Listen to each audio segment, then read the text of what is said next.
موت کا سلسلہ کب تک جاری رہے گا؟ اس کا سوال کا جواب مختلف زاویوں سے دیا جا سکتا ہے۔ حیاتیاتی، سائنسی، فلسفیانہ، مذہبی، ہر زاویہ اس سوال کو اپنے منفرد طریقے سے دیکھتا۔ حیاتی طور پر موت ایک قدرتی اور ناگزیر عمل ہے جو تمام جانوروں کے لیے مخصوص ہوتا ہے۔ انسانی جسم کی خلیات مخصوص مدت کے بعد ٹوٹ پھوٹ کا شکار ہو جاتے ہیں، آخر کار جسمانی نظام ناکام ہو جاتا ہے۔ عمر بڑھنے کے دوران جب میں مختلف تبدیلیاں آتی ہیں جیسے ڈی این اے کی خرابی، خلیاتی نقصان اور دیگر جینیاتی عوامل، مختلف بیماریوں اور صحت کے مسائل بھی موت کا باعث بن سکتے ہیں جیسے دل کی بیماریاں، کینسر اور دیگر سنگین بیماریاں۔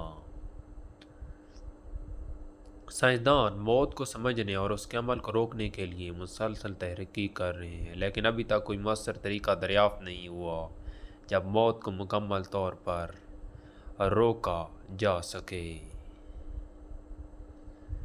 سائنسدان جینیاتی سطح پر تحقیق کر رہے ہیں تاکہ عمر بڑھنے کے عمل کو سست کیا جا سکے، مگر ابھی تک موت کو روکنا ناممکن ہے۔ جدید ٹیکنالوجی کے ذریعے جسمانی اعضاء کی بحالی اور مصنوعی اعضاء کے استعمال کے تجربات ہو رہے ہیں، لیکن یہ محض زندگی کو طول دینے کے طریقے ہیں، موت کو روکنے کے نہیں۔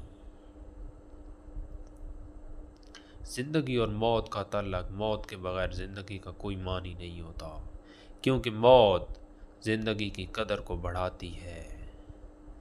مختلف مذاہب میں موت کے بارے میں مختلف عقائد ہیں، لیکن زیادہ مذاہب میں موت کو زندگی کا ایک اہم حصہ سمجھا جاتا ہے۔ موت کا سلسلہ اس وقت تک جاری رہے گا جب تک زندگی موجود ہے اور یہ دنیا موجود ہے۔ یہ ایک قدرتی حقیقت ہے جو زندگی کے ساتھ جڑی ہوئی ہے۔ حیاتیاتی، سائنسی، فلسفیانہ، مذہبی نقطہ نظر سے یہ بات ثابت ہوتی ہے۔